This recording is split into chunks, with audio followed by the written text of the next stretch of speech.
اعوذ باللہ من الشیطان الرجیم بسم اللہ الرحمن الرحیم۔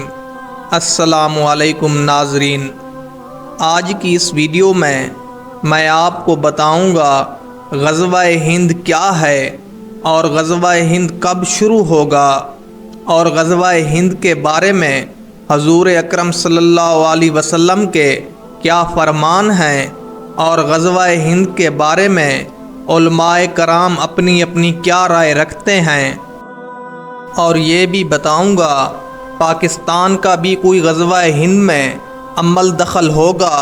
اس موضوع پر آج گفتگو ہوگی۔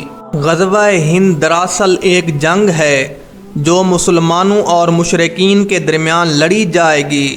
اس جنگ میں اللہ کی نصرت سے مسلمان فتح یاب ہوں گے، اور اس لشکر کو اللہ تعالیٰ اپنے فضل سے جہنم کی آگ سے محفوظ رکھیں گے۔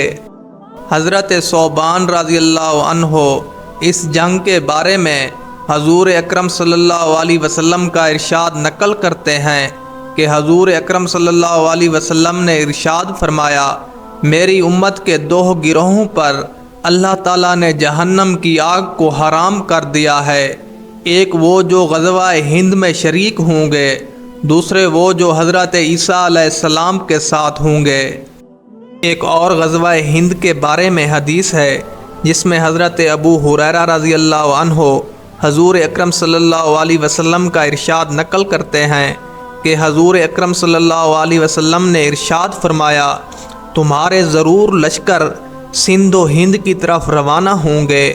اور آگے حضرت ابو ہریرہ رضی اللہ عنہ فرماتے ہیں، اگر میں نے اس جہاد کو پایا تو میں ضرور اس میں شریک ہوں گا، اگر شہید ہو گیا تو ٹھیک، اگر واپس پلٹ آؤں گا تو میں ایک آزاد ابو ہریرہ ہوں گا جس کو اللہ تعالیٰ نے جہنم کی آگ سے محفوظ کر دیا ہوگا۔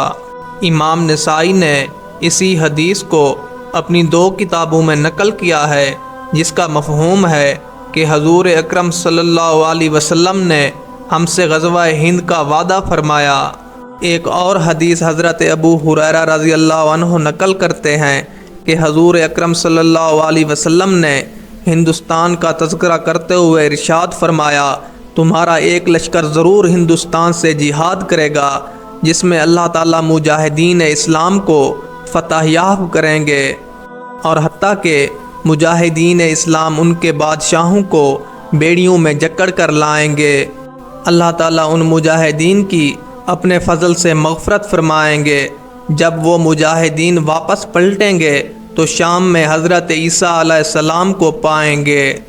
اور حضرت ابو ہریرہ رضی اللہ عنہ فرماتے ہیں، اگر میں نے اس غزوہ کو پایا میں اپنا نیا اور پرانا مال بیچ دوں گا اور اس غزوہ میں ضرور شرکت کروں گا، اور جب ہمیں اللہ تعالیٰ فتح یاب کر دیں گے تو ہم ایسے لوٹیں گے کہ میں ایک آزاد ابو ہریرہ ہوں گا جو ملک شام میں اس شان سے آئے گا کہ حضرت عیسیٰ علیہ السلام کو پائے گا۔ اور حضرت ابو ہریرہ رضی اللہ عنہ حضور اکرم صلی اللہ علیہ وسلم سے کہنے لگے، جب میں حضرت عیسیٰ علیہ السلام کو پاؤں گا تو میری دلی خواہش ہوگی کہ میں حضرت عیسیٰ علیہ السلام کو بتاؤں میں آپ کا صحابی ہوں۔ اور حضرت ابو ہریرہ رضی اللہ عنہ کی اس بات پر حضور اکرم صلی اللہ علیہ وسلم مسکرا پڑے اور ارشاد فرمایا، بہت مشکل بہت مشکل۔ میں نے یہ وہ چند احادیث بیان کی جن میں حضور اکرم صلی اللہ علیہ وسلم نے ہندوستان پر حملہ کرنے والے لشکروں کے بارے میں ارشاد فرمایا۔ اور اب بات آتی ہے علماء کرام کی۔ غزوہ ہند کے بارے میں علماء کرام اپنی مختلف رائے رکھتے ہیں، جن میں بعض علماء کا کہنا ہے غزوہ ہند والی احادیث محمد بن قاسم کی طرف اشارہ کرتی ہیں، کیونکہ محمد بن قاسم نے سب سے پہلے سندھ و ہند پر چڑھائی کی جس سے یہاں اسلام پھیلا۔ اور بعض علماء کا یہ بھی کہنا ہے جس بار بھی مسلمانوں کی ہندوستان کے خلاف جنگ ہوگی وہ غزوہ ہند میں شمار کی جائے گی۔ اور بعض علماء یہ بھی رائے رکھتے ہیں جو خراسان سے سیاہ جھنڈے والے لشکر نکلیں گے وہ پہلے غزوہ ہند کریں گے، یہاں سے فتح یاب ہو کر وہ یروشلم کو فتح کریں گے، جن کے بارے میں حضور اکرم صلی اللہ علیہ وسلم کی حدیث ہے کہ خراسان سے سیاہ جھنڈے والے لشکر نکلیں گے۔ وہ ایسے لشکر ہوں گے جن کے کوئی رخ موڑ نہ سکے گا، یہاں تک کہ وہ ایلیا جا کر اپنے جھنڈے گاڑ دیں گے۔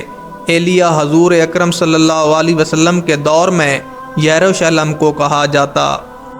اور بعض علماء کا یہ بھی کہنا ہے غزوہ ہند والی احادیث پاکستان کی طرف اشارہ کرتی ہیں، کیونکہ پاکستان 27 رمضان المبارک کو وجود میں آیا اور ایک دین کے نام پر ریاست قائم ہوئی۔ پاکستان اور ہندوستان کے درمیان ایک بہت بڑی جنگ ہوگی جس سے پاکستان فتح یاب ہوگا، اسی سے مراد غزوہ ہند ہے۔ اور بعض علماء کا یہ بھی کہنا ہے کہ حضرت عیسیٰ علیہ السلام کے نزول کے بعد غزوہ ہند وقوع پذیر ہوگا۔ میں نے غزوہ ہند کے بارے میں وہ بیان کیا جو علماء کرام اپنی اپنی مختلف رائے رکھتے ہیں، لیکن وقت کے تعین کے بارے میں احادیث خاموش ہیں کس وقت غزوہ ہند ہوگا۔ اسی وجہ سے یہ میں جواب دینے سے قاصر ہوں کہ غزوہ ہند کب وقوع پذیر ہوگا، کیونکہ بڑے بڑے علماء یہاں خاموش ہیں۔